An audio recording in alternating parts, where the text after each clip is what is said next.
आज जिस ग्रह की मैं चर्चा करने जा रही हूँ वह ग्रह है चंद्रमा। यूँ तो हमने नवग्रहों के बारे में पढ़ा हुआ है, समझा हुआ है। जब कुंडली में फलित की बात आती है तो लग्न कुंडली की जिस तरीके से चर्चा की जाती है उतना ही महत्व जो होता है वो चंद्र कुंडली को भी होता है। आप ये क्यों कह सकते हैं कि चंद्र कुंडली का महत्व कई बार ज़्यादा हो जाता है लग्न कुंडली से या सूर्य कुंडली से भी। तो ऐसा क्यों है? तो ऐसा इसलिए है क्योंकि चंद्रमा जो है एक महत्वपूर्ण ग्रह माना जाता है, सौम्य ग्रह यह होता है। कर्क राशि इसकी खुद की होती है और वृषभ राशि में उच्च का होता है। अब चंद्रमा जो है उससे हम क्या क्या देखते हैं? तो चंद्रमा मन सो जाता, मन का कारक है, हमारे इमोशंस का कारक है।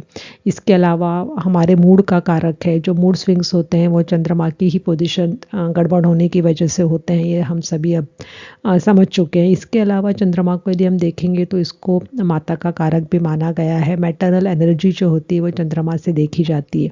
इसके अलावा जब भी हम तनाव में होते हैं तो किस तरीके से हम सोचते हैं, किस तरीके से हमारा इमोशनल पैटर्न चलता है, यह जो चीज़ें हैं यह भी चंद्रमा के अंतर्गत आती है। इसके अलावा क्या चीज़ हमें कंफर्ट देती है, किस चीज़ में हमारा मन लगता है, यह चंद्रमा की कुंडली में स्थिति देखकर हम पता लगा सकते हैं। जिस भी हाउस में चंद्रमा आपका बैठा हुआ है, जिस भी साइन में चंद्रमा आपका बैठा हुआ है, आप मान लीजिए कि उस साइन से जुड़े हुए, उस हाउस से जुड़े हुए जो भी कारकत्व है, जो भी चीज़ें जुड़ी हुई है, उसमें आपका मन जो है वो निश्चित रूप से लगेगा। बार बार आप उस हाउस की ओर एक्टिवेट होंगे, बार बार आप उस हाउस की चीज़ों को करने के लिए प्रेरित होंगे। तो इस तरीके से होता है चंद्रमा। अब ये तो हो गया चंद्रमा के मूल तत्वों के बारे में हमने बात की, लेकिन जो आज का विषय मैंने उठाया है वो मून का अकेला होना या फिर मून का किसी मैलेफिक प्लैनेट के इन्फ्लुएंस में होना। इन दोनों में से कौन सी स्थिति अच्छी होगी, किस स्थिति में हमें परिणाम अच्छे प्राप्त होंगे। तो देखिए, जैसे कि हम जानते हैं कि शुक्ल पक्ष और कृष्ण पक्ष ये दो पक्ष होते हैं। तो शुक्ल पक्ष में जबकि चंद्रमा बढ़ रहा होता है, उसकी पावर बढ़ रही होती है, उस कंडीशन में जब चंद्रमा कुंडली में किसी का शुक्ल पक्ष का चंद्रमा आ रहा है और पूर्णिमा की तरफ अग्रसर होते हुए चंद्रमा यदि मिल रहा है तो निश्चित रूप से वह चंद्रमा अच्छा माना जाएगा, क्योंकि उसकी जो मेंटल पावर है उस स्थिति में बहुत हाई होगी और माइंड जो होगा वह काफ़ी स्टेबल होगा। किसी बेनिफिक प्लैनेट्स का यदि इसके ऊपर इन्फ्लुएंस हो जाता है तब तो बात और भी अच्छी हो जाती है, और नहीं भी होता है तब भी यह चंद्रमा अपने आप में काफ़ी प्रभावशाली होता है। इसके अलावा यदि हम कृष्ण पक्ष की बात करें, जिसको हम वैनिंग मून कहते हैं, या डार्क मून की ओर बढ़ता हुआ चंद्रमा होगा, तो वह उतना अधिक स्ट्रांग नहीं होगा, थोड़ा वीक माना जाएगा। इस केस में इमोशनल सेंसिटिविटी जो होगी वो थोड़ी सी बढ़ जाएगी। यहाँ पे यदि किसी बेनिफिक प्लैनेट का सपोर्ट मिल जाता है तो थोड़ी सी ताकत जो है उस चंद्रमा को मिल जाएगी। अदरवाइज हमें कह सकते हैं कि यह चंद्रमा जो है वो ओके है। ठीक है। अब बात आती है कि चंद्रमा इन दोनों ही स्थितियों में अकेला था। इसके ऊपर मान लीजिए किसी बेनिफिक या मैलिफिक प्लैनेट किसी का भी कोई प्रकार का इन्फ्लुएंस नहीं पड़ रहा है, फिर भी यह चंद्रमा अपने आप में काम कर रहा है। इसे हम इस तरीके से समझ सकते हैं कि एक यदि कैंडल जल रही है, भले वो कैंडल का जो प्रकाश है वो बहुत ज़्यादा नहीं है, लेकिन वो शांति से धीरे धीरे जल रही है। यदि वो शुक्ल पक्ष का है इस केस में तो जो कैंडल की ज्योत होगी वो ज़्यादा ब्राइट होगी, और यदि कृष्ण पक्ष की बात की जाए तो वही कैंडल जो होगी वो थोड़ी सी कम प्रकाशमान होगी लेकिन जलती रहेगी। अब आती है दूसरी स्थिति। दूसरी स्थिति वह कि जब चंद्रमा किसी मैलिफिक प्लैनेट के इन्फ्लुएंस में आ जाए। अब इसमें भी इन्फ्लुएंस दो तरीके के होते हैं, एक तो होता है कंजंक्शन, दूसरा होता है एस्पेक्ट। अब हम सभी जानते हैं कि यदि कंजंक्शन हो जाता है तो जो भी प्लैनेट बैठा हुआ है मैलिफिक प्लैनेट कौन कौन से हैं ये भी हम एक बार देख लेते हैं। तो राहु केतु, शनि मंगल और सूर्य, इनको हम मैलिफिक प्लैनेट की श्रेणी में गिन सकते हैं। इसमें से सबसे ज़्यादा दो मैलिफिक मून के लिए माने जाते हैं वो होते हैं राहु केतु, शनि और मंगल। सूर्य को इतना ज़्यादा मैलिफिक नहीं माना जाता है, क्योंकि सूर्य और चंद्रमा का जब कंजंक्शन होता है तो अमावस्या होती है। तो इसमें सिर्फ यही होता है कि चंद्रमा की जो पावर होती है वो ओवरशैडो हो जाती है सूर्य के द्वारा। खैर, इसके बारे में हम आगे चर्चा करेंगे। तो बात ये हो रही थी कि जब मून किसी मैलिफिक प्लैनेट के इन्फ्लुएंस में है, तो वही एग्जाम्पल जो मैंने कैंडल वाला लिया है कि यदि अकेली कैंडल है तो वो धीरे धीरे अपने पेस से जलती रहेगी। लेकिन यदि उसी कैंडल के ऊपर हवा चल रही है, कोई तूफान आया है, किसी तरीके का प्रेशर हो रहा है, उसके ऊपर किसी तरीके का दबाव है, मतलब उसे हिलाया जा रहा है या उसे बुझाने की कोशिश की जा रही है, तो वो जो कैंडल होगी वो उतने अच्छे से नहीं चलेगी। तो यही कुछ इन्फ्लुएंस जो होता है मैलिफिक प्लैनेट का होता है जब चंद्रमा इनके साथ युति कर रहा है। तो पहले बात हम करते हैं युति की, उसके बाद हम बात करेंगे एस्पेक्ट की। तो आइए एक एक करके इसे देखें। और जब कंजंक्शन होता है किसी भी दो प्लैनेट का साथ में तो क्या होता है? कंजंक्शन का मतलब हो गया कि डायरेक्ट इन्फ्लुएंस होना। यदि मेलेफिक प्लैनेट के साथ है तो निश्चित रूप से मेलेफिक प्लैनेट की जो एनर्जी है वो चंद्रमा ने एब्जॉर्ब कर ली, क्योंकि चंद्रमा जो है वो जल तत्व का भी कारक है। तो वो जिस भी चीज़ के साथ रहता है उसकी सारी एनर्जी को एब्जॉर्ब करने की ताकत उसके अंदर होती है। बिल्कुल उसी तरीके से कि जिस पानी में हम जिस चीज़ को मिलाते हैं, पानी का रंग जो होता है वो उसी चीज़ का हो जाता है। दूसरा होता है आस्पेक्ट। आस्पेक्ट का मतलब ये हो गया कि जो भी एनर्जी आ रही है किसी भी प्लैनेट की, जैसे इस केस में मेलेफिक प्लैनेट की बात कर रहे हैं, तो वो एनर्जी जो है फेंकी जा रही है, मतलब डिस्टेंस से रेडिएशन हो रहा है। तो निश्चित रूप से जब कोई चीज़ डिस्टेंस से होगी तो उसका प्रभाव कम होगा, और जो चीज़ साथ में रहेगी उसका प्रभाव ज़्यादा होगा। इसलिए कंजंक्शन का प्रभाव जो होता है वो हमेशा ज़्यादा पड़ता है किसी भी ग्रह के ऊपर। अब ये कंजंक्शन डिग्री वाइज भी देख लेना चाहिए, क्योंकि जितनी क्लोज डिग्री में ये कंजंक्शन होता है उतना ज़्यादा इन्फ्लुएंस होता है। जितना डिस्टेंस ज़्यादा है डिग्री वाइज, 20 डिग्री से ज़्यादा का डिस्टेंस आ रहा है, तो वो कंजंक्शन का जो इफेक्ट होता है वो काफ़ी माइल्ड हो जाता है। लेकिन 3 डिग्री के अंदर है, 5 डिग्री के अंदर है, तो ये कंजंक्शन बहुत इंटेंस कंजंक्शन माना जाता है। और 15 डिग्री से ऊपर जब जाने लगता है कंजंक्शन तो थोड़ा इन्फ्लुएंस जो होता है उसका लाइट होने लगता है। अब सबसे पहले हम बात करते हैं जो मेलेफिक है हमारा, वो है सैटर्न। सैटर्न और मून का जब कंजंक्शन हो जाए, चाहे वो किसी भी हाउस में हो, अभी हम ना हाउस और राशि इन दोनों की बात नहीं कर रहे हैं, सिर्फ हम देख रहे हैं कि मेलेफिक प्लैनेट के साथ रहने पे चंद्रमा किस प्रकार का प्रभाव देता है। तो ये जो युति कहलाती है शनि और चंद्र की, इसे विष योग भी कहा जाता है। अब यदि हम दोनों प्लैनेट के बेसिक ट्रेड्स को समझते हैं, तो जहाँ चंद्रमा माइंड, इमोशंस, कंफर्ट का कारक है, जल तत्व का कारक है, तो वहीं सैटर्न जो है वो प्रेशर का है, ड्राइनेस है, रिस्ट्रिक्शन है, डिले है। उसके अलावा हार्ड वर्क इससे देखा जाता है। तो अब ये जब दो अपोजिट नेचर के प्लैनेट्स कंबाइन होंगे तो सैटर्न जो है वो मून को दबाने की कोशिश करेगा, तो जो इमोशंस होंगे वो हैवी हो जाएंगे। मन जो है वो हमेशा घबराहट में रहेगा कि कहीं कुछ गलत ना हो जाए। इसके अलावा जो हैप्पीनेस मिलनी चाहिए, जो कंफर्ट मिलना चाहिए मन को, वो नहीं मिलेगा, उसमें डिले रहेगा। अर्ली स्टेज में आप देखेंगे कि जो चंद्र शनि युति वाले लोग होते हैं अर्ली स्टेज में काफ़ी अनकंफर्टेबल महसूस करते हैं। धीरे धीरे जैसे जैसे मैच्योरिटी बढ़ती जाती है तो वैसे वैसे उनका इमोशनल हैवीनेस कम होने लगता है। इसका एक कोर लॉजिक यदि हम समझने की कोशिश करें, तो जहाँ चंद्रमा सॉफ्ट है, जेंटल है, फास्ट मूविंग प्लैनेट है, वहीं सैटर्न जो है वो कोल्ड है और स्लो मूविंग प्लैनेट है। तो निश्चित रूप से जो चंद्रमा का नरिशमेंट है उसको रिड्यूस करने का काम सैटर्न करता है। तो इस वजह से ऐसे जो लोग होते हैं चंद्र शनि युति वाले, जिस भी हाउस में ये युति हो रही है उस हाउस से मिलने वाले रिजल्ट्स में वो कहीं ना कहीं जो है एक प्रकार का इमोशनली हंग्रीनेस महसूस करेंगे कि उस हाउस से मिलने वाली जो कारकत्व है, मान लीजिए ये 4th हाउस में हो रहा है, तो व्यक्ति को हमेशा लगता रहेगा कि माता से उसको उतना प्रेम नहीं मिल रहा है, डिटैचमेंट सा महसूस होगा, या फिर एक तरीके से डिस्टेंस महसूस होगा, ड्राइनेस महसूस होगी। तो इस तरीके से हम इसको देखते हैं। अब ये जो विषयोग होता है, यह विषयोग देखने के लिए हमें यह भी देखने की ज़रूरत होती है कि क्या किसी बेनिफिक प्लैनेट का एस्पेक्ट इसके ऊपर पड़ रहा है, तो ये विषयोग काफ़ी हद तक कम हो जाता है। और इसके अलावा यदि चंद्रमा जो है वो अच्छी राशि में है, जहाँ पर टॉरस में है या कैंसर में है, तो ये इफेक्ट फिर कम हो जाएगा, क्योंकि वहाँ चंद्रमा पावरफुल हो जाता है। लेकिन यदि चंद्रमा कृष्ण पक्ष का भी बना बैठा हुआ है, इसके अलावा एनिमी साइन में बैठा हुआ है, स्पेशली यदि हम देखें उसको कि वृश्चिक राशि में यह विषयोग बन रहा है, तो ये स्ट्रॉन्ग विषयोग माना जाएगा। तो इसके परिणाम हमें ज़्यादा तीव्रता से देखने को मिलेंगे। अब हम अगले प्लैनेट की बात करें। अब यदि कंजंक्शन हो रहा है चंद्रमा का मंगल के साथ, तो मंगल जहाँ आग है तो चंद्रमा वहाँ पानी है, तो मीन्स फायर और वाटर, ये दो तरीके का कॉम्बिनेशन यह तैयार होगा। तो जब भी आप आग पे पानी को रखेंगे तो पानी उबलने लगेगा। इट मीन्स क्या हो गया कि इमोशनल बॉइलिंग, ये इसका बेसिक ट्रेट निकल कर आता है। इसका रीज़न ये है कि मार्स जो है वो मून के ऊपर अटैक करता है इमोशनली, और इस वजह से क्या होता है कि जो मन होता है उसमें मन जो है वो काफ़ी दुखी हो जाता है, या आप यूँ कह सकते हैं कि ये जो कॉम्बिनेशन यदि तैयार होता है तो जो गुस्सा होता है वो अंदर के अंदर दबा हुआ रहता है, और यदि किसी तरीके से ये मार्स एक्टिवेट हो जाता है तो फिर यह गुस्सा बाहर आता है।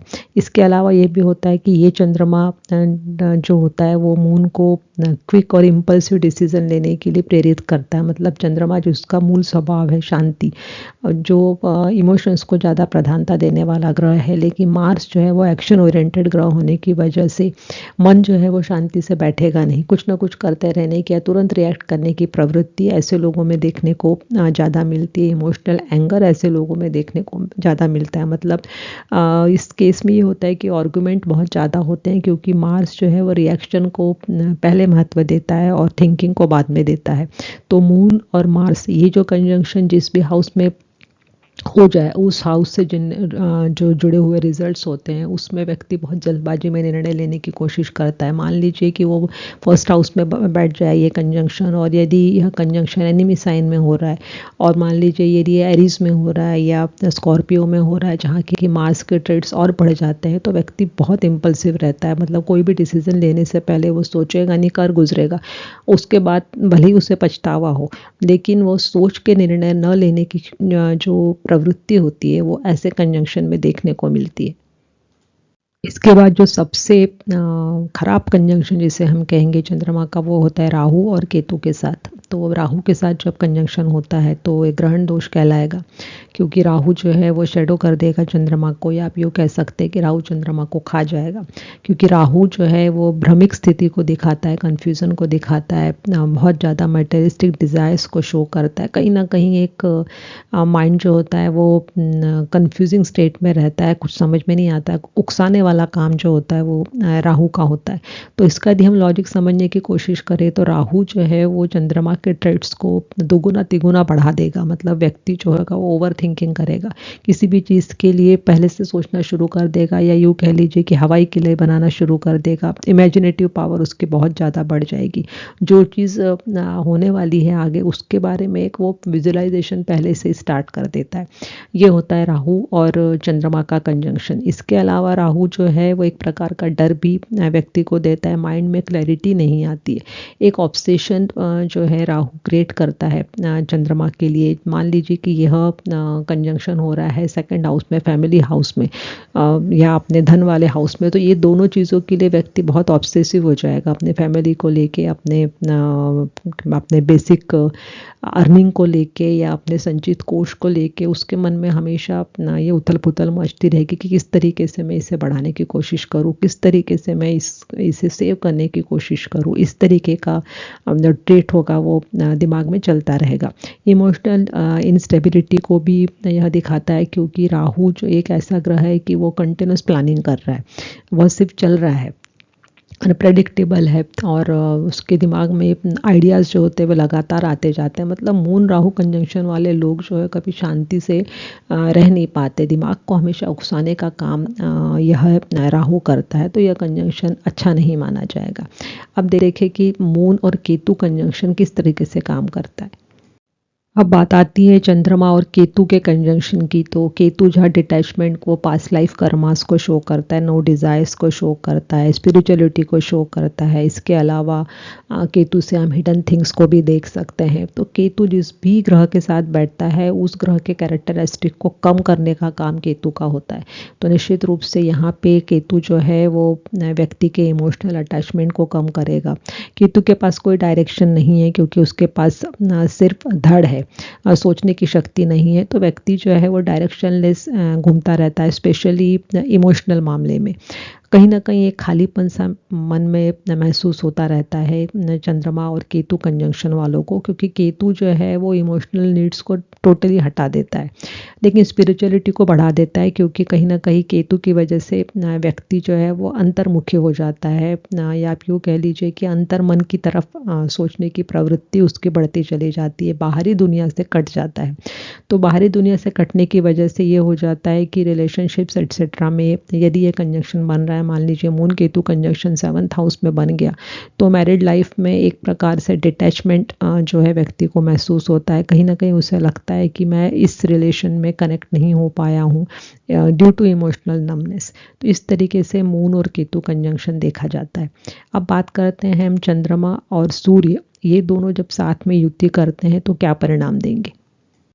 जब सूर्य और चंद्रमा साथ में होते हैं तो यह अमावस्या का जन्म कहलाएगा। सूर्य जो कि ईगो को, आइडेंटिटी को, अथॉरिटी को, पिता को शो करता है। और यदि ये चंद्रमा एकदम सूर्य के पास आ जाता है तो निश्चित रूप से चंद्रमा की जो खुद की पावर है वो ओवरशेडो हो जाती है सूर्य के द्वारा, तो चंद्रमा थोड़ा वीक हो जाता है। तो इस वजह से हो जाता है कि माइंड सेट जो होता है वो कंफ्यूजिंग हो जाता है, फिर से इमोशनल इंस्टेबिलिटी को यह कंजंक्शन शो करेगा।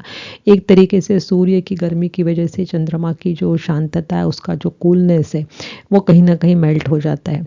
अब चंद्रमा जहाँ पे इमोशंस को शो करता है और सूर्य जहाँ पे अपने ईगो को शो करता है, तो इंटरनल कन्फ्यूज़न व्यक्ति के मन में रहता है। ईगो को लेके और इमोशंस को लेके कॉन्फ्लिक्ट चलता रहता है, क्योंकि सूर्य के द्वारा अपना ईगो प्रोमिनेंट होने लगता है और चंद्रमा के द्वारा इमोशंस भी अंदर रहते हैं, लेकिन इमोशंस कहीं ना कहीं दबे हुए से रहते हैं। सूर्य का ईगो जो होता है वो चंद्रमा के इमोशंस को पूरे रूप से सप्रेस कर देता है। इस कंजंक्शन को मदर फादर कर्मा से भी जोड़ा गया है, और भी कई चीज़ें हैं। इस अमावस्या और पूर्णिमा, इसके ऊपर मैंने एक वीडियो बनाया हुआ है जिसमें मैंने ये अमावस्या में जन्म लेने वाले जातकों के स्वभाव के बारे में विस्तार से चर्चा की हुई है, तो उसका मैं आपको आई बटन दे दूंगी, वहाँ से आप इसे देख सकते हैं। तो इन शॉर्ट यदि हम इन कंजंक्शन को देखते हैं तो मून और सैटर्न जो है, ये इस कंजंक्शन को देखेंगे तो सैटर्न जो है मून के मॉइस्चर को ड्राई कर देता है, जिससे इमोशनल हैवीनेस आता है। चंद्रमा और मंगल की युति देखते हैं तो इमोशनल एंगर को दिखाता है। चंद्रमा और राहु यदि हम देखेंगे तो राहु एक तरीके से चंद्रमा के ऊपर कोहरा बन के छा जाता है, तो हम ये कह सकते हैं कि मेंटल इल्यूजन होना, एंग्जाइटी का बढ़ना, ये कंजंक्शन देता है। चंद्रमा और केतु जो है वो इमोशनल डिटैचमेंट को शो करता है, और चंद्रमा सूर्य की बात कहे तो इमोशनल इम्बैलेंस हो जाता है, क्योंकि ईगो और इमोशन ये दो पलड़े पर आ जाता है। व्यक्ति तो किसको ज़्यादा प्रायोरिटी दे यही उसे समझ में नहीं आता, और इस वजह से कि इंटरनल कन्फ्यूज़न मन में चलता रहता है। तो अभी हमने देखा कि चंद्रमा जो है मैलेफिक प्लैनेट के कंजंक्शन में रह के किस प्रकार का परिणाम देता है। अब जब हम बात आस्पेक्ट की करते हैं तो निश्चित रूप से जैसे कि हम जानते हैं कि सभी ग्रहों के विशिष्ट आस्पेक्ट होते हैं। जैसे सैटर्न के 3, 7, 10 है, मार्स का 4, 7, 8 है, राहु का जो है वो 5 और 9, केतु का भी सेम 5 और 9, और सूर्य का जो होता है वो 7वां एस्पेक्ट होता है, 7वीं दृष्टि होती है। तो जैसे कि मैंने बताया कि जब दृष्टि की बात करते हैं तो यही सारे जो रिजल्ट्स हमें बहुत इंटेंस मिल रहे थे उसमें कहीं ना कहीं वो माइल्ड हो जाते हैं। अब इसमें सबसे ज़्यादा जो परिणाम आता है वो चंद्रमा और सूर्य जब एक दूसरे से 7 घर दूर बैठे हुए हैं, तो यह जन्म जो होता है पूर्णिमा का कहलाता है। और पूर्णिमा का जन्म होने की वजह से व्यक्ति के जो स्वभाव में है वो काफ़ी चेंजेस देखने को मिलते हैं। तो जब चंद्रमा सूर्य के जस्ट सामने होता है, कि आप ये कह लीजिए कि एक दूसरे से 180 डिग्री पे होते हैं, तो चंद्रमा सूर्य से पूरा लाइट उसको मिल रहा होता है, तो इस स्थिति में moon becomes bright, confident and expressive. तो माइंड को ज़्यादा क्लैरिटी मिलेगी, मेंटल स्ट्रेंथ जो होती है वो निश्चित रूप से इंक्रीज हो जाएगी। और डिस्टेंस होने की वजह से कहीं ना कहीं जो मून है वह अपनी पूरी पावर के साथ कुंडली में उपस्थित है, तो व्यक्ति को मून से मिलने वाले जो भी रिजल्ट्स है वो भर भर के मिलेंगे। जो स्थिति हमने देखी थी कि जब सन और मून कंजंक्शन में थे, तो जब मून पूरा दबा हुआ था, यह स्थिति जस्ट उल्टी हो जाएगी। तो एस्पेक्ट वाइज हम देखेंगे तो सन और मून का ये जो एस्पेक्ट होता है, मतलब मैलिफिक होने की वजह के होने के बाद भी सन जब मून के ऊपर एस्पेक्ट डालता है तो यह उतना बुरा परिणाम नहीं देता। इस केस में आप ये कह सकते हैं कि यहाँ पे सन जो है वो वाइटलिटी और लाइट मून को दे रहा है, ना कि अपना ईगो और हीट दे रहा है। तो यह जो होता है अच्छा माना जाएगा। लेकिन जो बाकी स्थितियाँ होती है, जैसे हम बात करेंगे कि मून राहु, मून केतु, या अपना मून और सैटर्न की, तो उस केस में रिजल्ट्स जो होंगे वैसे ही मिलेंगे जो कंजंक्शन में मिल रहे थे, सिर्फ थोड़ा सा उसकी इंटेंसिटी जो होगी वो थोड़ी कम हो जाएगी। अब हम देखते हैं कि यदि चंद्रमा अकेला बैठा हुआ है, अकेला चंद्रमा बैठने का मतलब है कि या तो वो कृष्ण पक्ष का होगा या तो शुक्ल पक्ष का होगा, ठीक है। और इसके अलावा दूसरा अकेला चंद्रमा पूर्णिमा का भी हो सकता है, लेकिन उसके ऊपर उस समय सूर्य की दृष्टि पड़ रही होगी। तो जैसे कि हमने अभी देखा कि कृष्ण पक्ष में चंद्रमा कैसे रहता है और शुक्ल पक्ष में चंद्रमा की क्या स्थिति रहती है। इसके बाद एक चीज़ और भी आती है जिसे हम केमद्रुम दोष के नाम से जानते हैं कि जब चंद्रमा के आगे पीछे कोई ग्रह नहीं होते और उसके ऊपर किसी भी बेनिफिक प्लैनेट का एस्पेक्ट नहीं पड़ता, तो उस स्थिति में जो रिजल्ट्स मिलते हैं वो थोड़े डिफरेंट होते हैं। खैर वो हमारा यह विषय नहीं है। और केमद्रुम दोष के बारे में भी मैंने एक वीडियो, शॉर्ट वीडियो बनाया हुआ है, वहाँ पर आप जाके इसे देख सकते हैं। अब देखते हैं कि चंद्रमा जब अकेला होता है तो किस प्रकार के परिणाम देगा। तो जो चंद्रमा अकेला बैठा हुआ है, अनएफ्लिक्टेड बैठा हुआ है, तो ये सबसे अच्छा चंद्रमा है। उस समय वह चंद्रमा, यह जो चंद्रमा है प्योरेस्ट फॉर्म में है, स्ट्रॉन्गेस्ट फॉर्म में है, इमोशनल स्टेबिलिटी बहुत अच्छी रहेगी, मेंटल स्ट्रेंथ इंसान की बहुत अच्छी रहेगी, सही ढंग से व्यक्ति सोच सकता है, या आप यूँ कह सकते हैं कि जीवन जो होगा काफ़ी पीसफुल रहेगा, स्पेशली इमोशनली। और यदि यह चंद्रमा शुक्ल पक्ष का है तब तो क्या कहने, सोने पे सुहागा वाली बात हो गई। लेकिन यदि कृष्ण पक्ष का भी चंद्रमा है तब भी उतनी घबराने की बात नहीं है। तो कुल मिला के यह भी समझ में आ रहा है कि चंद्रमा का अकेला बैठना कुंडली में ज़्यादा अच्छा होता है बनिस्पत कि वो किसी मेलेफिक प्लैनेट के साथ बैठे। अब यह देखना होगा कि चंद्रमा किस राशि में बैठे कि वह अच्छा परिणाम दे। तो चंद्रमा के लिए यदि सबसे अच्छी राशि मानी जाती है तो वह है उसकी खुद की राशि कर्क, और दूसरी मानी जाती है वृषभ। इसके अलावा चंद्रमा कंफर्टेबल महसूस करता है तुला राशि के अंदर। इसके बाद मीन राशि के अंदर भी चंद्रमा अच्छा माना जाता है, और धनु राशि के साथ भी चंद्रमा अच्छा माना जाता है। अब ये क्यों अच्छा माना जाता है इसके बारे में हम विस्तार से चर्चा करेंगे किसी और वीडियो में। लेकिन सबसे ज़्यादा जो चैलेंजिंग साइन चंद्रमा के लिए माने गए हैं वो है जेमिनी, वर्गो, लियो, और सबसे वर्स्ट चंद्रमा माना गया है स्कॉर्पियो साइन में, जिससे वहाँ पे वो नीच का भी हो जाता है। इसके बाद हम बात करते हैं उन राशियों की जिसमें चंद्रमा खुद को अच्छा महसूस करता है। आप यूँ कह सकते हैं कि मॉडरेट रिजल्ट वहाँ पे मिलता है, जिसमें एरीज आ गया, कैप्रिकॉन आ गया और एक्वेरियस आ गया। अब सवाल ये उठता है कि हर राशि के गुणधर्म अलग है, उसी तरीके से हर व्यक्ति के गुणधर्म अलग है, क्योंकि हम सभी जानते हैं कि चंद्र राशि से ही हम मनुष्य के स्वभाव को पहचानते हैं। तो इसका क्या मतलब ये हुआ कि चंद्रमा जिन राशियों में नीच का माना गया है या जिन राशियों में अच्छा नहीं माना गया है, चैलेंजिंग साइंस हम जिसे कह रहे हैं, तो उस राशि के गुणधर्म वाले व्यक्ति के लिए चंद्रमा अच्छे परिणाम नहीं देगा। तो ऐसा बिल्कुल भी नहीं है। चंद्रमा जो है वो हमारी इमोशनल पैटर्न को शो करता है, इमोशनल स्टेबिलिटी को शो करता है, हमारे मन की इच्छाओं को शो करता है। बस फ़र्क इतना है, जैसे मान लीजिए कि स्कॉर्पियो साइन में जहाँ की चंद्रमा नीच का माना गया है, इसका ये मतलब नहीं है कि इस राशि के लोगों को चंद्रमा के रिजल्ट्स नहीं मिलेंगे। उनको भी चंद्रमा के कुछ पॉजिटिव रिजल्ट्स मिलेंगे, यद्यपि चंद्रमा वहाँ नीच का है। फिर भी यदि चंद्रमा अकेला बैठा है स्कॉर्पियो में तब रिजल्ट्स अलग मिलेंगे, लेकिन यदि चंद्र शनि, चंद्र राहु या किसी मेलेफिक प्लैनेट के साथ स्कॉर्पियो साइन में उसकी युति हो जाए, तो जैसे कि अभी हमने देखा, तो वो जो रिजल्ट्स होंगे वो अलग तरीके के मिलेंगे। तो यह फ़र्क पड़ जाता है। स्कॉर्पियो साइन का को रूलर जो है वो केतु को भी माना गया है। तो जब हम स्कॉर्पियो साइन में चंद्रमा की युति होती है किसी भी मैलेफिक प्लैनेट के साथ, तो जो रिजल्ट्स देता है, तो मैलेफिक प्लैनेट अपने जो रिजल्ट्स देगा वो देगा ही। लेकिन स्कॉर्पियो में यदि चंद्रमा अकेला भी बैठा हुआ है तो भी वो रिजल्ट्स जो होगा वो क्या पॉजिटिव देगा और क्या नेगेटिव देगा। तो देखिए स्कॉर्पियो साइन का, जैसे कि मैंने बताया कि को रूलर हो गया केतु, तो केतु किस चीज़ को रिप्रेजेंट करता है? केतु डिटैचमेंट को रिप्रेजेंट करता है, ओवर सेंसिटिविटी को कई बार रिप्रेजेंट करता है। इसके अलावा केतु पास्ट लाइफ कर्मास के साथ भी जुड़ा हुआ माना गया है। अब स्कॉर्पियो साइन जो है जिसमें मार्स जिसका रूलर बन रहा है, तो मार्स हीट को रिप्रेजेंट कर रहा है। तो एक तरीके से आप ये देख लेंगे कि चंद्रमा की जो सौम्यता थी उसको मार्स ने और केतु ने पूर्ण रूप से समाप्त कर दिया है। या आप यूँ कह सकते हैं कि मार्स की हीट की वजह से, केतु के डिटैचमेंट की वजह से व्यक्ति जो है वो काफ़ी इनसिक्योर महसूस करता है खुद को, इम्पल्सिवनेस उसके अंदर बहुत ज़्यादा हो जाता है। लेकिन इसका मतलब ये भी नहीं है कि स्कॉर्पियो मून वाले व्यक्तियों में कुछ पॉजिटिव ट्रेट्स नहीं होंगे, निश्चित होंगे। इन लोगों का जो थिंकिंग पावर होता है वो बहुत डीप होता है। जो चीज़ें सामान्य व्यक्ति नहीं देख पाता है वो चीज़ें जो है इन लोगों की नज़रों में आ जाती हैं।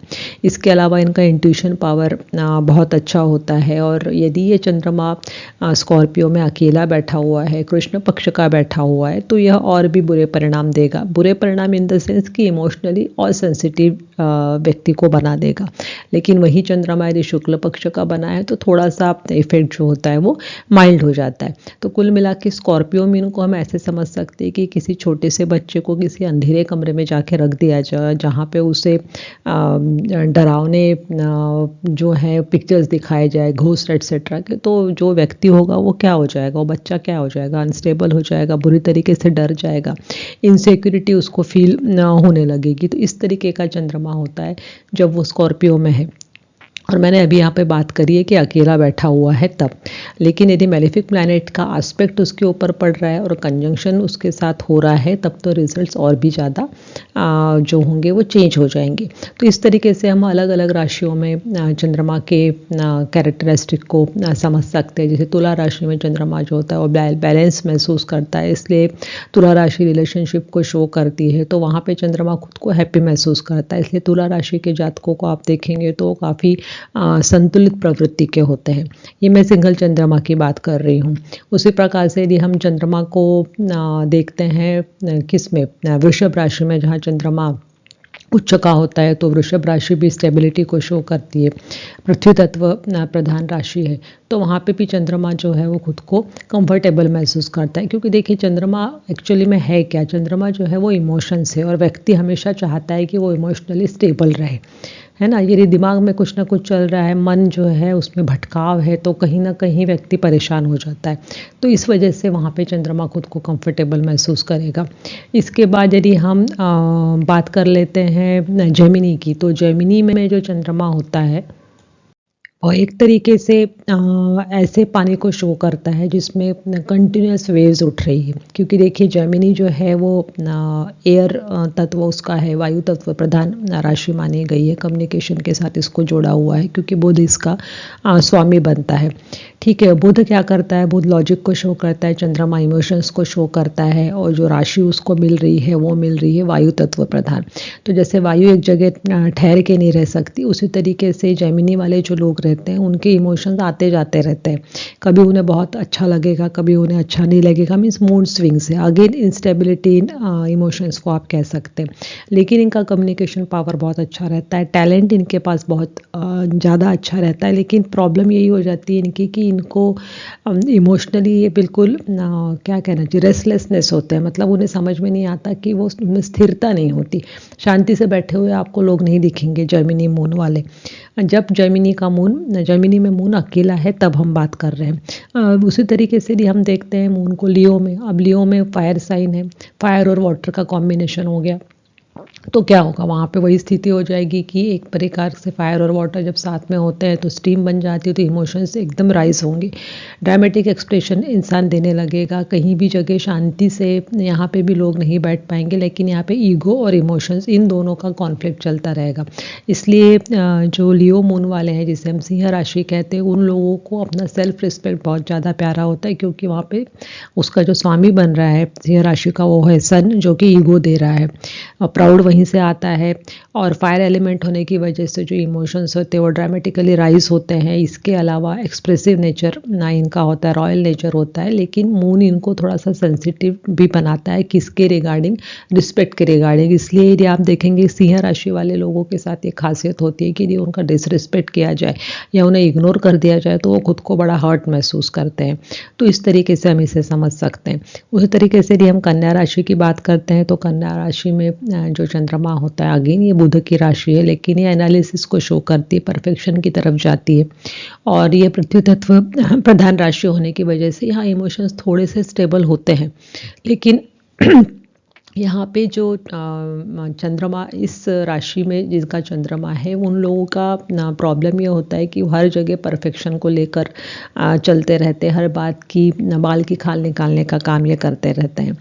ठीक है, तो इस तरीके से देखेंगे तो जेमिनी का मून और वर्गो का मून, ये दोनों मून जो है वो अलग रिजल्ट्स देते हैं। सिमिलरली यदि हम धनु राशि और मीन राशि को देखते हैं तो धनु राशि में जहाँ फायर वाटर का कॉम्बिनेशन बनता है, वहाँ पे मीन राशि में जो है वो वाटर का ही कॉम्बिनेशन बन रहा है, क्योंकि मीन राशि भी अगेन गुरु के प्रभुत्व में आती है, लेकिन जल तत्व प्रधान राशि मानी गई, और चंद्रमा खुद जल तत्व का है। तो मीन राशि में चंद्रमा वाले जो लोग होते हैं, बहुत इमेजिनेशन उनका अच्छा रहेगा, इंट्यूशन पावर बहुत बहुत अच्छी रहेगी, हीलिंग कैपेसिटी अच्छी रहेगी, लोगों को जल्दी से माफ़ कर देंगे। लेकिन धनु राशि के चंद्रमा वाले लोगों में फायर वाटर कॉम्बिनेशन है, लेकिन जुपिटर की राशि होने की वजह से यहाँ भी चंद्रमा खुद को कंफर्टेबल महसूस करेगा, क्योंकि जुपिटर जो है वो देवों के गुरु माने गए हैं, शुभ ग्रह माने गए हैं, तो वहाँ चंद्रमा जो है अच्छे ही परिणाम देता है। लेकिन वहाँ पे भी फायर वाटर कॉम्बिनेशन होने की वजह से थोड़ा सा गुस्सा जो होगा वो व्यक्ति में ज़्यादा रहेगा। उसके अलावा आप ये भी देखेंगे कि धनु राशि वाले लोगों के सामने हमेशा कोई ना कोई गोल होना ज़रूरी है। यदि उनके सामने कोई गोल नहीं है तो वो बहुत रेस्टलेस हो जाते हैं। अब इनके इमोशंस की बात की जाए तो इनके इमोशंस ये जनरली काफ़ी स्टेबल होते हैं। और दूसरी बात ये भी देखी गई है यहाँ पे, क्योंकि गुरु प्रधान राशि होने की वजह से गुरु की जो शुभता है वो चंद्रमा में आ जाती है। इस वजह से जो इमोशंस होते हैं वो काफ़ी हद तक इसे हम कह सकते हैं कि सबका ध्यान रखने वाले जो लोग हैं वो इस कैटेगरी में आप देख सकते हैं। दिल के काफ़ी साफ लोग होते हैं चंद्रमा जब किसी का धनु राशि में होता है तब। और उसी प्रकार से मीन राशि के चंद्रमा में ये गुण और भी ज़्यादा बढ़ जाता है, क्योंकि मीन राशि खुद जल तत्व प्रधान राशि है। जल तत्व जहाँ है वहाँ इमोशंस जो होते हैं वो ईजिली फ्लो होंगे। चंद्रमा खुद जल तत्व का है और गुरु की कृपा वहाँ पर भी बनी हुई है। तो ऐसे व्यक्ति जो होते हैं आप कह सकते हैं कि वर्ल्ड वाइड हीलर्स जो रहते हैं, या फिर एक प्रकार के धर्म गुरु हो गए, या किसी को काउंसलिंग करने की जो कैपेसिटी है वो इस राशि के लोगों में मिलती है। तो मेरा कहने का मतलब ये था कि जो चंद्रमा जो हमने अलग अलग राशियों में देखा, उसके गुणधर्म तो उसके राशि के हिसाब से आएंगे, राशि स्वामी के हिसाब से भी आएंगे। लेकिन हमारा वीडियो इसके ऊपर नहीं था, मैंने इसे ऐड ऑन किया है। हमारा वीडियो इसके ऊपर मैंने बनाया था कि चंद्रमा अकेला अच्छा है या चंद्रमा किसी मैलेफिक प्लैनेट के इन्फ्लुएंस में रहे, या उसके किसी प्रकार से कंजंक्शन या एस्पेक्ट में आ रहा है, तब वो क्या रिजल्ट देता है। तो इससे यह थ्योरी क्लियर हो रही है कि चंद्रमा अकेला जो है वो ज़्यादा बेनिफिकल रिजल्ट देगा बनस्पत ये मैलेफिक के इन्फ्लुएंस में रहने से। क्योंकि भले ही कृष्ण पक्ष का हो या शुक्ल पक्ष का हो, अकेला चंद्रमा के पास अपने जो खुद के ओरिजिनल ट्रेट्स हैं उसको वो मेंटेन करके रखेगा। लेकिन यदि मैलेफिक के साथ आ जाता है किसी भी तरीके से कंजंक्शन में या एस्पेक्ट में, तो उसके ट्रेट्स में जो है वो कहीं ना कहीं प्रॉब्लम आ जाती है, नेगेटिविटी जो होती है वो बढ़ जाती है। तो जब भी आप कुंडली उठाए फलित करते हैं तो आप लग्न कुंडली को देखते हैं, लग्नेश को देखते हैं, त्रिकोण के स्वामी देखेंगे, 6, 8, 12 के स्वामी, काफ़ी चीज़ें हम देखते हैं, एस्पेक्ट्स देखते हैं। लेकिन हम चंद्र कुंडली को बहुत ज़्यादा इग्नोर कर देते हैं। लेकिन ऐसा ना करें, जब भी कुंडली आए तो आप लग्न लग्नेश देखें, उसके बाद चंद्रमा की स्थिति जरूर देखें। क्या वह अकेला है, किस साइन में बैठा हुआ है, किसके इन्फ्लुएंस में वो आ रहा है, और किसी के साथ उसका किसी बेनिफिक प्लैनेट के उसके ऊपर एस्पेक्ट पड़ रहा है कि, ये सारी चीज़ें हमें देखनी चाहिए। और उसके बाद ही प्रेडिक्शन के नेक्स्ट पार्ट के ऊपर जाना चाहिए। क्योंकि देखिए, जैसे व्यक्ति का मन होता है उसी तरीके का जो प्रवृत्ति होती है व्यक्ति की जीवन में अपने काम करने की होती है, जिस भी क्षेत्र में वह करना चाहता है। चंद्रमा जिस भी हाउस में बैठा हुआ, जैसे कि मैंने शुरू में बताया कि उस हाउस से जुड़े हुए जो रिजल्ट्स होते हैं, उस हाउस से जुड़े हुए जो उसके कर्म है वो करने की इच्छा जो होती है व्यक्ति की तीव्र होती है। तो उसे पहले चेक कर ले और उसके बाद फिर बाकी चीज़ों को देखे, फिर वर्ग कुंडली और एटसेट्रा के ऊपर हमें जाना चाहिए। चंद्रमा की डिग्री भी देखना ज़रूरी होती है। कई बार चंद्रमा 0 डिग्री का है या चंद्रमा एकदम 29 डिग्री का है, उसे भी चेक करने की ज़रूरत होती है। तो ये सारी चीज़ें देखने के बाद ही कुंडली के प्रेडिक्शन पार्ट पे हमें आगे जाना चाहिए। इस वजह से मैंने यह वीडियो बनाया है और मैं उम्मीद करती हूँ कि अभी आपको ये चीज़ समझ में आई होगी। अगले आने वाले वीडियो तक आप सभी का धन्यवाद, नमस्कार। और इस चैनल को यदि आपने सब्सक्राइब नहीं किया है तो प्लीज़ सब्सक्राइब कीजिए, शेयर कीजिए, लाइक कीजिए। आपके कमेंट्स जब आते हैं तो उससे हमारा उत्साहवर्धन ही होता है। नए टॉपिक्स, नए आइडियाज़ हमें सूझते हैं और आपके सामने हम उसे लेके हाजिर होते हैं। इसके अलावा यदि आप कुंडली के बारे में, अपनी कुंडली के बारे में कुछ जानना चाहते हैं, कुछ परेशान हैं, कुछ समस्या का समाधान चाहते हैं, तो स्क्रीन पे दिए हुए व्हाट्सएप नंबर पे आप हमें संपर्क कर सकते हैं, अपने मैसेज वहाँ डाल सकते हैं। एक न्यूनतम शुल्क आपसे इस सेवा के लिए लिया जाएगा। और अभी तक हमने लगभग 100 से ऊपर कुंडलियों का अध्ययन किया है और सभी के परिणाम काफ़ी संतोषजनक रहे हैं। तो यही हमारी उम्मीद रहती है, यही हमारी कोशिश भी रहती है कि हम ज़्यादा से ज़्यादा लोगों की मदद कर पाएँ।